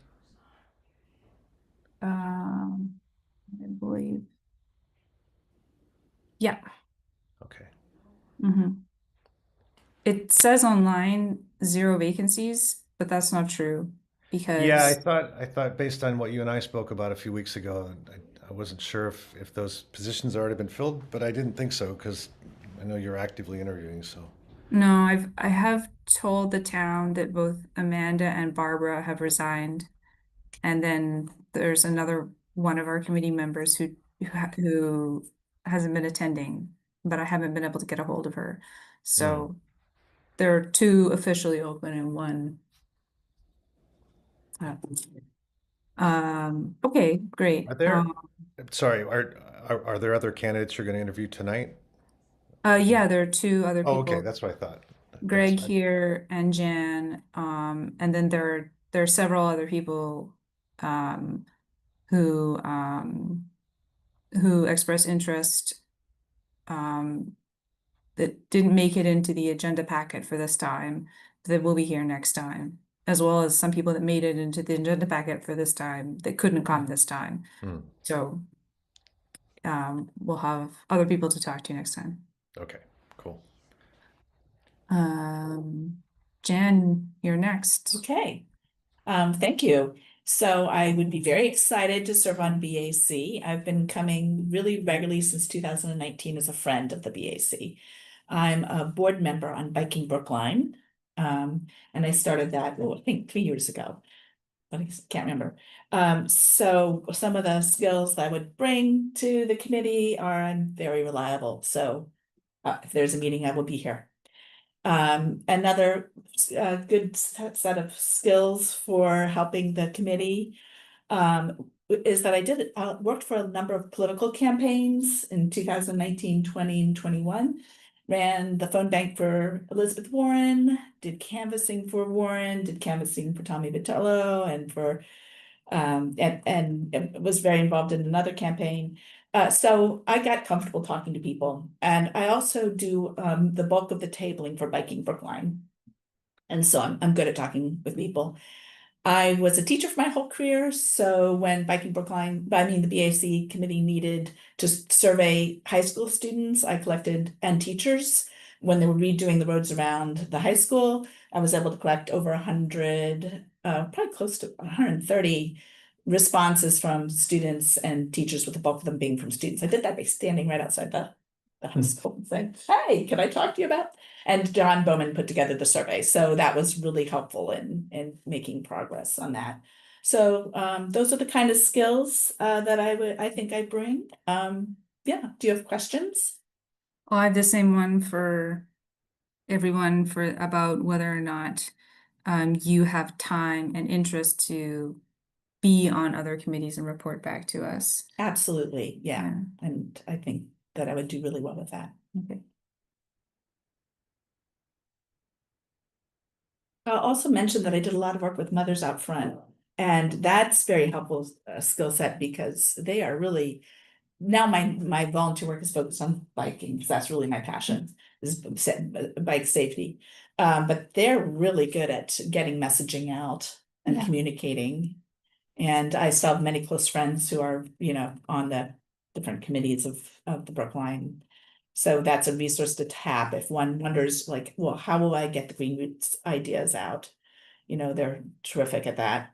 In addition to Todd had really good ideas. I also mentioned that Brookline News, Sam Minsky, does run really terrific articles, and I think would be open to running articles around that issue. Maybe already has, and I read that every week. I haven't seen it on there. He did something on bike safety a while ago. I don't know if it was the what's the other? It's Green Roots, and it's the Routes to School. What's one? Safe Routes to Safe School. Routes to Yeah, School. Safe I think they covered Safe Routes to School. I think so, yeah. Right, Kind in of Brookline like maybe News? half a year ago Yeah. or something like that. But I think they I would think they're probably- doing a fantastic job. They are great. They've done a lot of coverage about Washington Street, Chestnut Hill Ave. Yeah. Yeah. Everything that's in the works now. Right? Yeah, they've been, and so They're on top of it. Okay. Marla, I'm sure you have a question for Jan. Are you planning to continue your work on Biking Brookline and being part of the BAC as well, if you were to be able to join? Yes, The if you're, committee? I will continue to be on the board of biking, but if, I'm just, yeah.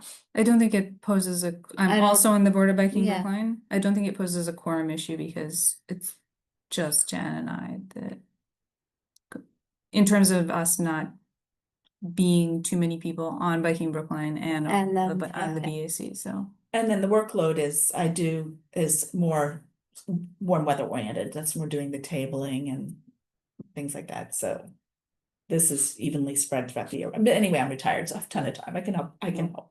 Can you explain what tabling is? Because Oh, I'm sorry. I mean, I didn't know what it was until. Oh, yeah. I'm getting it. Yes, yeah, sorry. Yeah, so what we do is we go to Spring Fest or Yeah. Brookline Day. And you have a It's- table.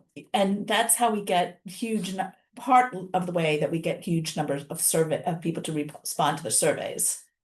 Is we're there with laptops with the surveys on, and we're saying, hey, people come up and, we say, here's the latest issue, and talk to them about, Chestnut Street or Washington Street or the high school when they were doing that. And then we have a survey, and would you like to join? So when I first started tabling, boy, David Krupp would know better than me, but I think we had maybe you know, we were trying to get to 200 members, and now we have, you know, over 1,000 members. And our surveys, like when I was doing the survey for the high school, we were thrilled when I brought in like 125 surveys, and now the Biking Brookline surveys bring in you know, well over 1,000. So it's a very, very powerful tool to get out into the community.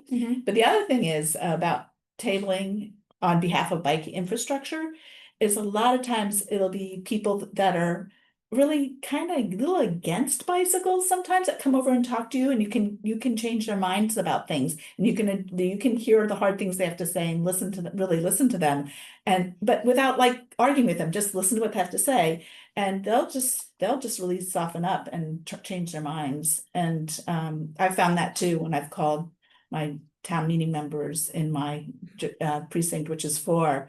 Got one of the members completely changed his mind about Washington Street. So it's just a really important way to make change, to just be out there at a table. That's great. Yeah. Sounds like Bob has a question for you. Hi, Bob. Hey, Jan.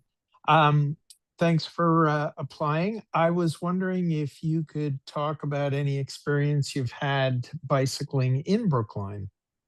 Oh, yes. Well, I have not, let me tell you that I have been without a car for 50 years of my life.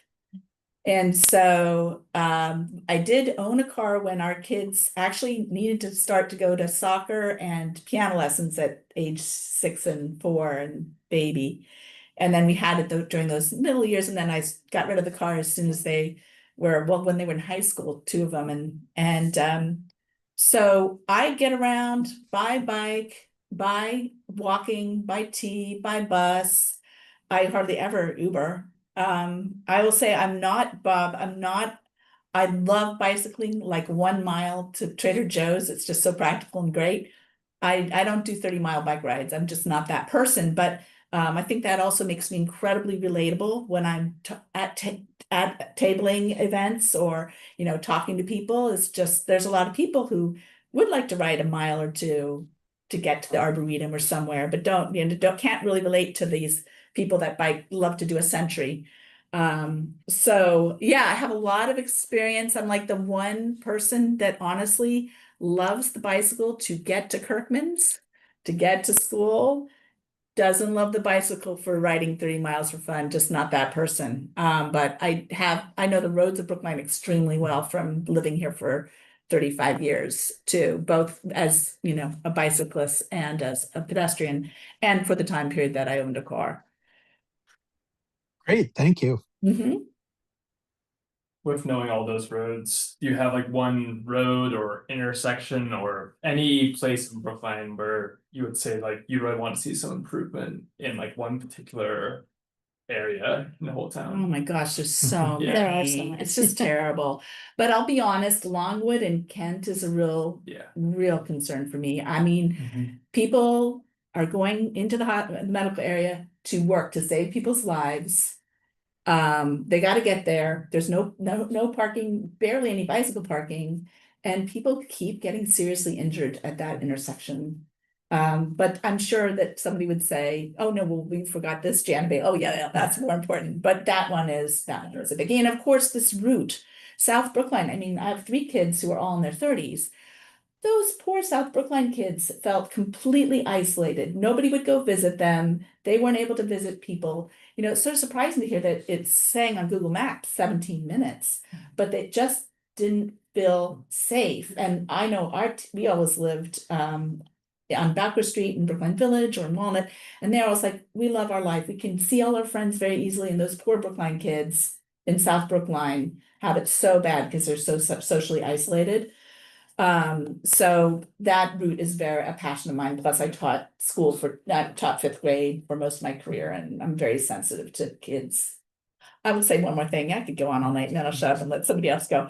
But we were very poor for decades because we were both in my husband and I were both in graduate school. So I have a real compassion. I mean, the reason I didn't have a car for the longest time was it was hard to figure out how we were going to feed people and pay the rent in Brookline and be in grad school with all those expenses. I have a real compassion for people who are starting their careers, 20 to 40 and beyond who don't have a lot of money, and it's not even a choice. They cannot afford a car. And so that's a real driver for me too, and a real understanding of what that feels like. Thank you.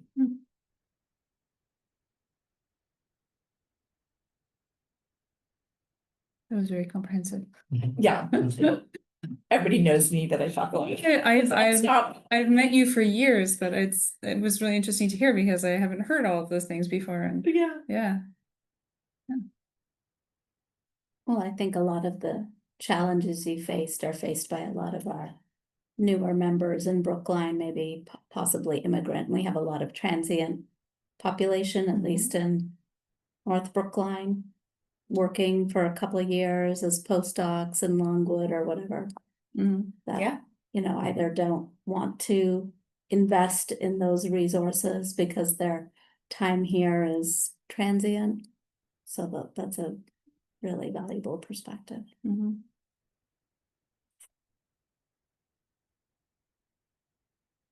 Let's hear from Greg now too. Okay. Back to follow. Hi everyone, my name is Greg Wheeler. I've lived in Brookline since 2013. I did a 2-year stint in Charlestown and then recently moved back to Brookline. I brought my family back with me from Charlestown. So I have a wife and a 2-year-old, nearly 2-year-old daughter. And my favorite thing to do is bike with my daughter. Getting over the apprehensiveness early on of doing that. But that also has made me very conscientious of bike safety, road safety, and certainly has changed the way I bike. I think the background I bring, and I just want to say I'm really encouraged from Todd and Jan as well. Like I think there's no shortage of expertise and enthusiasm. So I'll echo Todd's sentiments. If I'm not on the board, I'm going to be involved because I focus a lot on biking and infrastructure around town. So I'll just put that out there. I work in healthcare data and analytics. I also worked for 2 years at the MBTA.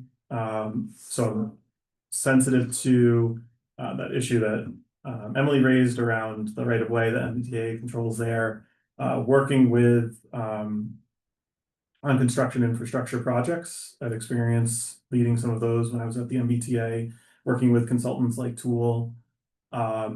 And I think another perspective that I'd like to bring, not relatively new to like the town process of how everything works. So if things I say are already being done, please let me know. But I think that this body being able to bring compelling cases to the transportation board, to town meeting, I'd just really like to be a part of that. I think that it's such a bureaucratic process from my standpoint of this committee advises the transportation board, which it recommends to the town meeting, you know, however it works. I think bringing some fresh eyes and some pragmatism, hopefully to that is helpful. I think one of the recommendations or thought when I was thinking through kind of what else this body might be able to do, again, maybe something that's already being done. But in the nicer weather periods of the year, getting together with with town meeting members in different precincts and maybe grouping 5 precincts together and hosting a get together to talk about existing projects, future projects, or needs in the community. I think that serves a few purposes. One is make sure that the legislative body, we have a direct kind of pathway to work with them. We're giving them an opportunity to hear from us as well.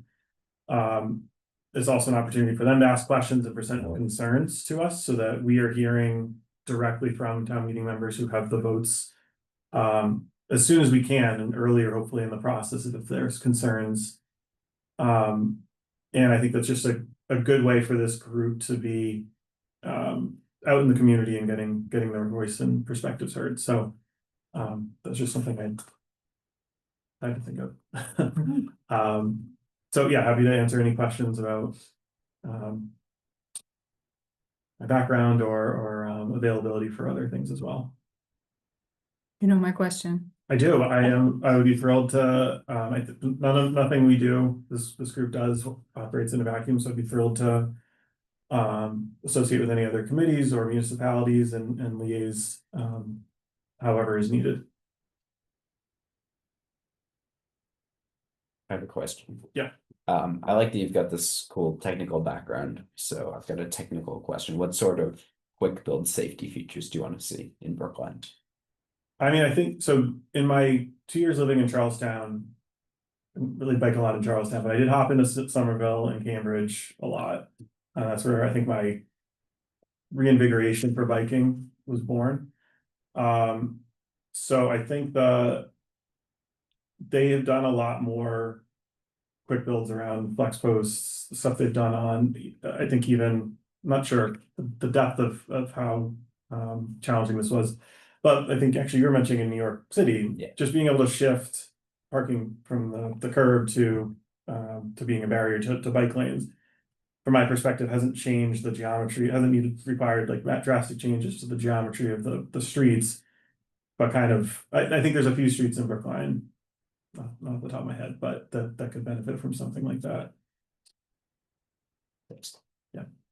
Yeah, we've historically had a lot of trouble with the snow clearing aspect of that. Yeah. Because although it doesn't change the geometry, you do actually need a slightly wider profile because you need a buffer between the bike lane and the parked cars. And then that all falls apart if you don't have 6 feet in width. Yeah. And then...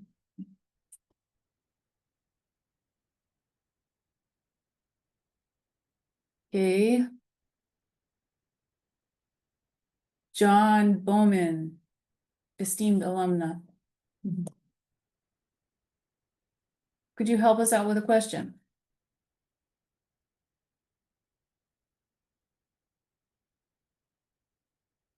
Maybe John is just listening. Listening with one ear, I guess. Okay, I think Greg needs another question, so. I'll toss the same one Sure. then. Intersection project the town has going Yeah. on, like in terms of biking, what's one place where you'd like to see improvement in town? There's one I have had in mind. I actually just realized that there is a plan to address it, so it's exciting. But it's the Carlton Street footpath area where the new pedestrian bridge has been built. There's a curve there.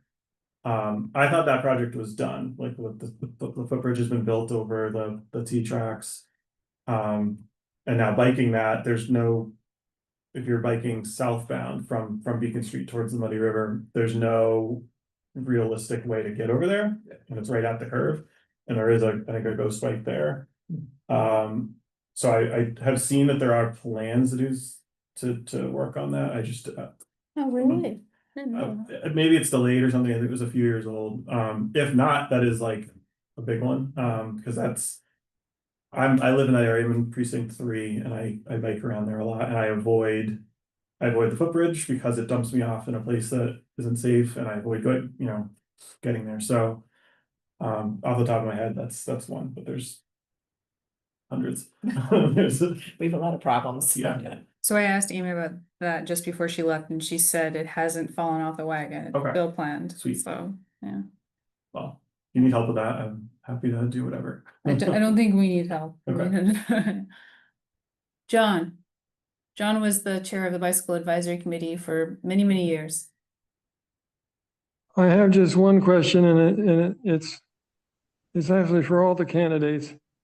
I've witnessed you, Emily, having trouble making quorum for several months here now. And part of the cause for that is dead wood on the committee. And I think it's important that prospective committee members are able to commit to attending virtually 100% of the monthly meetings.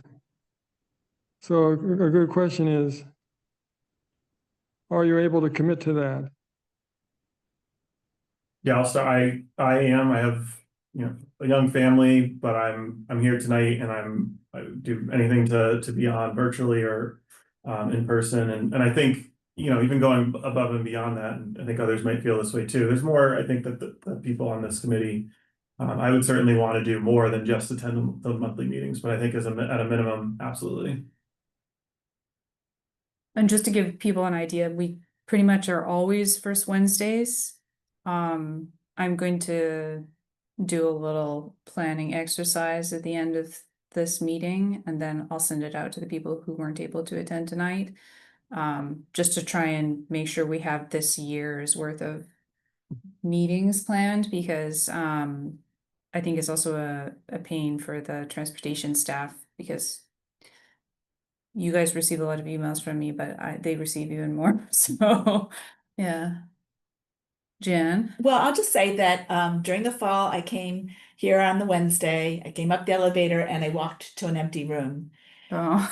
So that is part of why I actually did decide to apply, because that happened to me 3 times over the last few months, where I just kind of have it, my counter just come and then there's an empty room again. And I'm like, what is going on?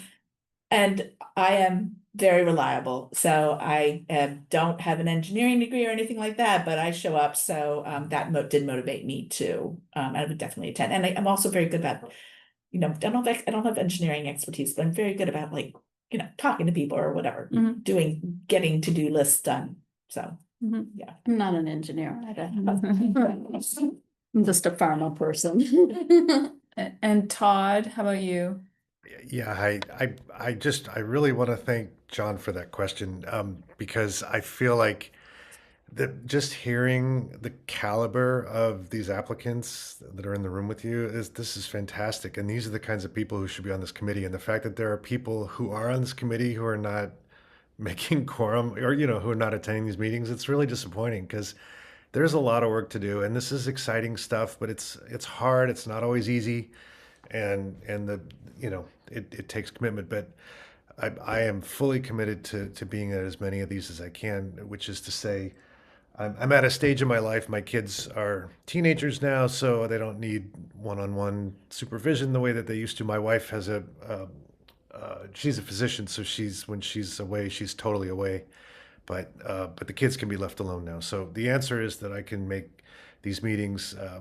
And I guess my only question was, in the summers, I'm usually in Europe, and that sounds so pretentious. I can't believe I just said it like that. It's like not how I meant to say that, but just the time zone makes it difficult to do that. So I would still endeavor to attend when I can on those months in the summer. But yeah, I'm all in, and I'm going to be here whether you want me to or not. At least in my experience on the committee, we have done summer breaks, but Okay. I don't know how far back that is. I'm been in Brookline since 2019 and on the committee since about that time too, so it's not very long experience. Well, thank you, everyone. I just well, Bob there, go ahead. Yeah, I just wanted to, before we finish this portion, thank all 3 of these candidates. Obviously, we're not deciding anything tonight, but I think I would echo what Todd just said about, 3 people who I think would be fine additions, and I thank them all for applying, and yeah, thank you. Great. Yeah, I'll continue in that vein. Every time we do this, I'm really saddened to not say yes to everybody, which is part of the reason that we actually expanded the committee even more the last time we went through this. I think it's probably at about the limit of people we can do in order to make quorum. John warned me before I expanded the committee that I was going to have trouble making quorum. Yeah, it's also so great to meet people, and please, please, please, if we don't pick you as a member of the committee, please continue to attend as a friend. Excellent. Thanks, Emily. You've been a great leader. I appreciate it. Okay. So everybody take your calendar out.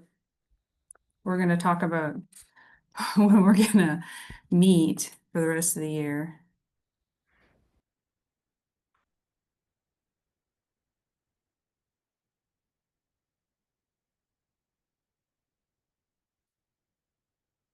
Okay, so I'm gonna stick to first Wednesdays, and we're just gonna make sure that there aren't any that we have. Like sometimes we realize there's like a religious holiday on a first Wednesday, and then that just blows everything up. So let's just go through them. So Wednesday, February 4th.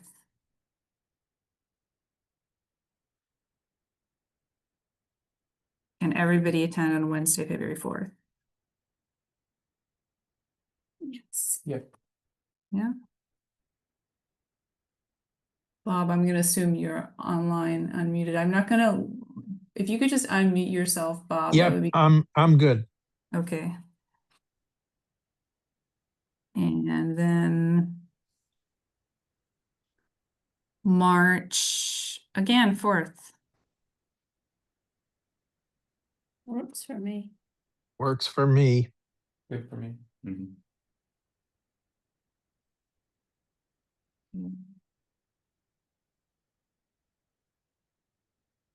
April 1st. That's the first night of Passover. That one's a problem for me. Okay, good to know.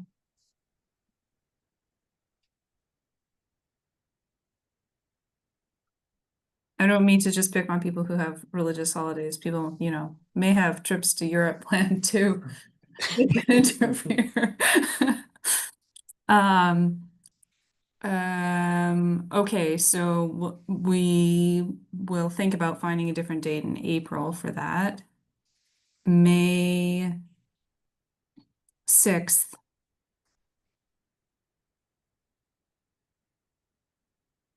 I'm good. So far works. Good for me. Yeah. May 6th. And June 3rd. I'm good. It's my birthday though, so you're gonna have to bring a cupcake for me. Oh, what a good occasion to break this room's rules about eating.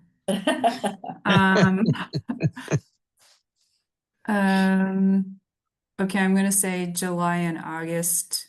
We're not, unless people would like to do July and August. Definitely not that first week of July, because I think because the 4th is on the Saturday, most people are gonna have the Friday off, Yeah. or the federal holiday will be Friday. A lot of people are likely to be out on vacation weeks. Yeah, we also don't want to meet at times when members of the public can't come and listen to what we're doing, so. I would vote for taking those 2 months off. Yeah, Okay, agreed. that's like semi-unanimous, but. September 2nd. I'd wonder if you want to rather do September 9th for September, just because September 2nd, like Labor Day is late this year. Labor Day is on the 7th. How is it? And school is gonna start on the 2nd of September in Brookline. So anyone with young children or school-age children, that could be like just a tricky day. September 9th is fine for me. Is that fine for other people? It's good for me. Yeah.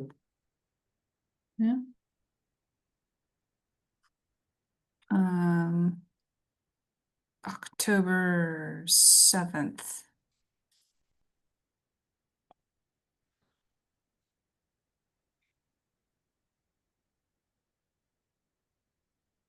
Good for and me. I guess we don't actually know when town meeting is gonna happen, do we? No. I think it's usually in November though. Last week, it says, the town website says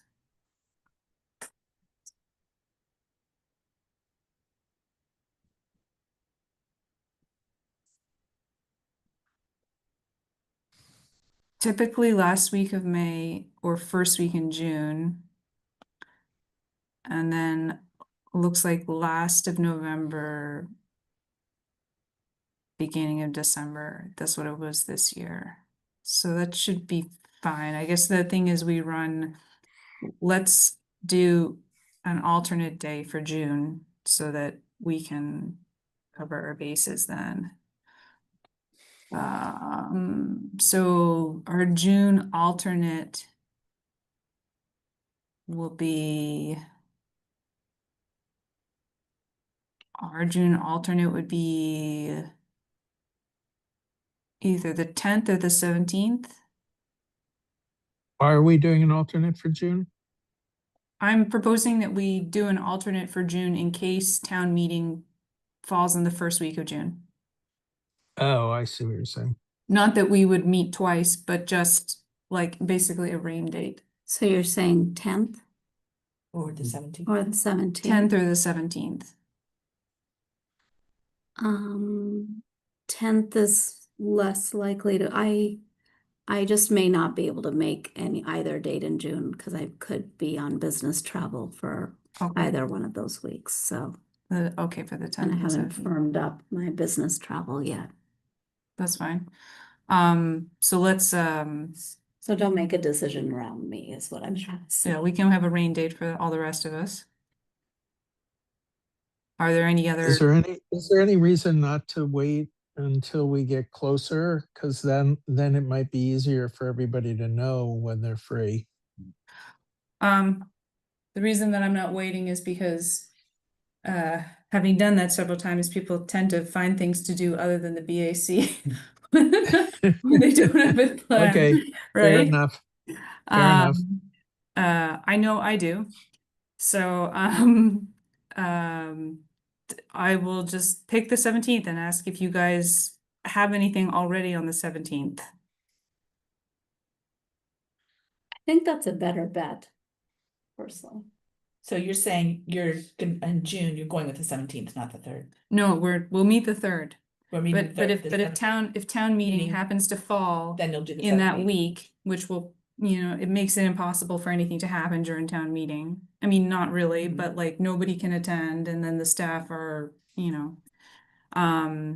so we would have the 17th as a That's rain okay, date. okay. Yeah. I think that's a better bet just because school, like June 19th is Juneteenth and the last day of school is the 22nd, so people Oh. may not be around the week of the 22nd. That's good to know. Okay, so we've done October. Did we do October? Did you guys confirm for October 7th? Yeah. Yeah. And I think we were at November So November 4th. after election day.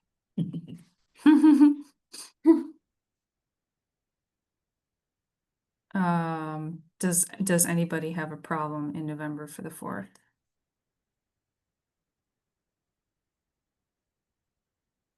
Nobody has a problem. Not to my knowledge. Okay, so I'll just ask for everybody's cooperation to, I'm going to send these out for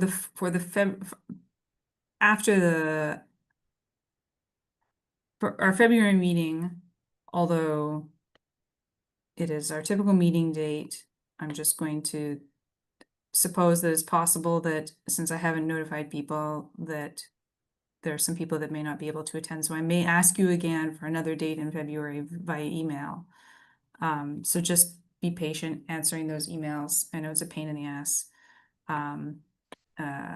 But I will send out this calendar once it's finalized to everybody so that you guys can all know what's happening. Are you talking about potentially changing the date of this coming February and next month? I do not want to. But that's what you were just talking about, right? I do not want to, but I'm going to poll members to see that they can attend. Got it. A quorum? I'm not worried about a quorum. The people in the room already, if we have a quorum. Okay, yeah, you're right. There's no reason to change that date. Would you I mean, like- I'm not on the committee, so I should just be quiet. No, that's. Friends of the committee can give it advice to us. No, you're right. We will have a quorum just with the people in the room. So then if you guys can all attend on the 4th, right? Yeah. Or face my wrath. It'd be nice to have it on the 4th because you have these 3 people that are interviewing for the committee all lined up for the 4th. Right? That we don't have them lined up yet. I've told them TBD, so. Never mind. But yeah, so I will send this out. It's possible there could be changes because like for instance, last time in the fall, there were other religious holidays that that I didn't know about. So I'm gonna ask those people to go through the rest of them, right? Okay. Well, I know Yom Kippur is on September 21st. Do you know all the Catholic holidays too? It gets yeah. Ash Wednesday. Yeah, deep weeds. Or who wants to go to the Catholic holidays, you know, it can be. There are lots of reasons to celebrate. So yeah, just be patient with the ones that are not the next one. Diwali's on October 20th, so that would have been up for me. That's gone. Okay, good. Thank you, everyone. Thank you. Thanks. Thanks, everyone. Good evening. 5 years or 6 years. Pardon me? So you've been in Brookline since 2019, is it? Yeah. I moved here just before the pandemic. Where He did was you move at the from? PAC meetings right after moving, practically. Where did you move from?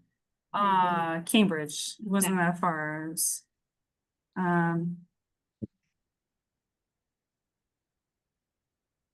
Are you originally Canadian?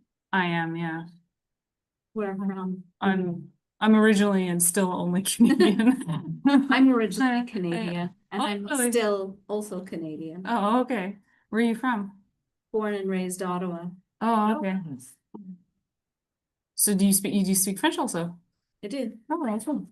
I did all my high school in French. Oh, My wow. secondary school and high school. Wow. Oh, okay. That's a gift. I didn't know that. Wow. Yeah. I have a bilingual certificate to prove it. It's as useful as it is here. Yeah, I think I caught you on process. There you go. This was my most big project and process. Project, and don't say that anymore, but my kids still make fun of me about how I say sorry. That's the big one. I have to save this transcript now.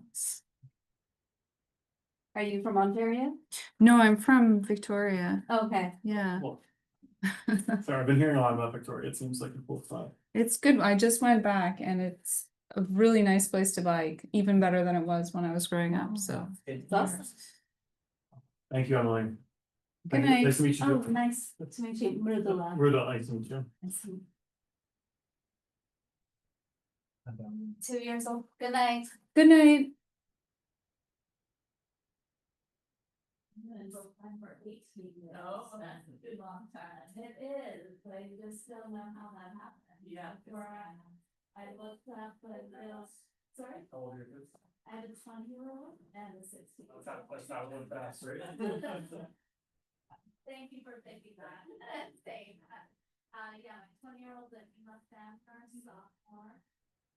So